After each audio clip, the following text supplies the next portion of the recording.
Hi, എല്ലാവർക്കും സുഖമാണല്ലോ. നമുക്ക് ഇന്നൊരു മാമ്പഴ പുളിശ്ശേരി ഉണ്ടാക്കാം. അതിനായി വേപ്പില പറിക്കാൻ വന്നതാണ് കേട്ടോ. മാമ്പഴ പുളിശ്ശേരി ഉണ്ടാക്കാം. ഓൾറെഡി മാമ്പഴം ഞാൻ വെള്ളത്തിൽ ഇങ്ങനെ ഉരിഞ്ഞ് മാമ്പഴത്തിൻ്റെ തൊലിയൊക്കെ ഉരിഞ്ഞ് വെള്ളത്തിലിട്ട് വെച്ചിട്ടുണ്ട്. അതിലേക്ക് കുറച്ച് ഉപ്പ് ചേർത്ത് കൊടുക്കാം. ഉപ്പ് ചേർത്തതിന് ശേഷം മുളക് ഞാൻ ഒരു 4 ചെറിയ മുളക് ആണ് എടുത്തിട്ടുള്ളത്. മുളക് നമുക്ക് അതിലേക്ക് ആഡ് ചെയ്ത് കൊടുക്കാം. അത് കഴിഞ്ഞിട്ട് നമുക്ക് ഓരോ ചെറിയ ഇൻഗ്രീഡിയൻസ് മഞ്ഞൾപ്പൊടി, മുളക് പൊടിയൊക്കെ നമുക്ക് ആഡ് ചെയ്ത് തുടങ്ങാം. മഞ്ഞൾപ്പൊടി ഇത്തിരിയാണ് ആഡ് ചെയ്തത്. മുളക് പൊടി നമുക്ക് ആവശ്യത്തിന്, നമുക്ക് എന്തോരമാണ് ആവശ്യം, നിങ്ങൾക്ക് ആവശ്യമുള്ള അത്രയും നമുക്ക് ചേർത്താൽ മതി. പിന്നീട് ആവശ്യമുണ്ടെങ്കിൽ നമുക്ക് കടുക് പൊട്ടിക്കുന്ന സമയത്ത് കുറച്ച് കളർ വേണമെന്നുണ്ടെങ്കിൽ നമുക്ക് കടുക് പൊട്ടിക്കുന്ന സമയത്ത് ചേർത്ത് കൊടുക്കാവുന്നതാണ് മുളക് പൊടിയൊക്കെ. അപ്പോൾ നമുക്ക് ബാക്കിയുള്ള ഇൻഗ്രീഡിയൻസും കൂടി ജസ്റ്റ് ഒന്ന് തിളച്ച് വന്നതിന് ശേഷം നമുക്ക് ബാക്കിയുള്ള ഇൻഗ്രീഡിയൻസും കൂടിയൊക്കെ ചേർക്കാം. ഇത് അത്യാവശ്യം നല്ലപോലെ തിളച്ച് ഇതൊന്ന് പരിവണം. തിളച്ച് പരിവുമ്പോഴത്തേക്കും നമുക്ക് ഏത്തപ്പഴം ഇങ്ങനെ സ്ലൈസ് ചെയ്ത് അതിലേക്ക് ഇട്ട് കൊടുക്കാം. ഏത്തപ്പഴം ചെറിയ രീതിക്ക് സ്ലൈസ് ചെയ്ത് ഇത് തിളച്ച് വരുമ്പോഴാണ് ഏത്തപ്പഴം ഇടുന്നത്. ഏത്തപ്പഴം സ്ലൈസ് ചെയ്ത് ഇങ്ങനെ ഇട്ട് കൊടുക്കുക.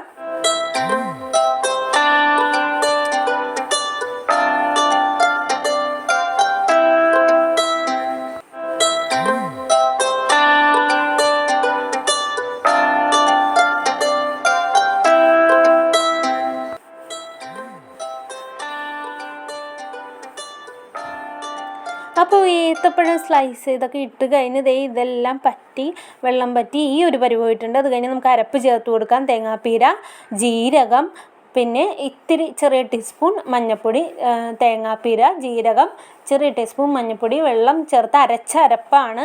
ആ അരപ്പ് അതിലേക്ക് ഇട്ട് കൊടുത്തിട്ടുണ്ട്. ഇത്തിരി വെള്ളം കൂടി നമുക്ക് ആഡ് ചെയ്ത് കൊടുക്കാം.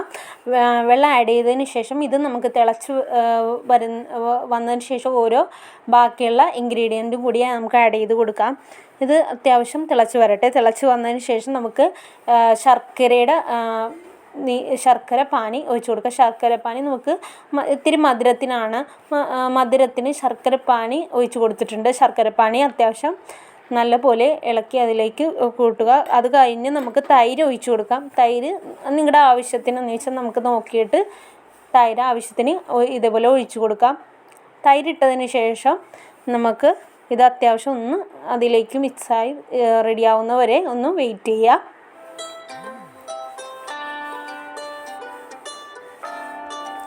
ഇപ്പോൾ നമ്മുടെ ഇത് ഏകദേശം റെഡിയായി. തൈര് ഒഴിച്ച് കഴിഞ്ഞാൽ അധികം തിളപ്പിക്കരുത്. കാരണം തൈര് ഒഴിച്ച് കഴിഞ്ഞാൽ അധികം തിളപ്പിക്കാൻ പാടില്ല.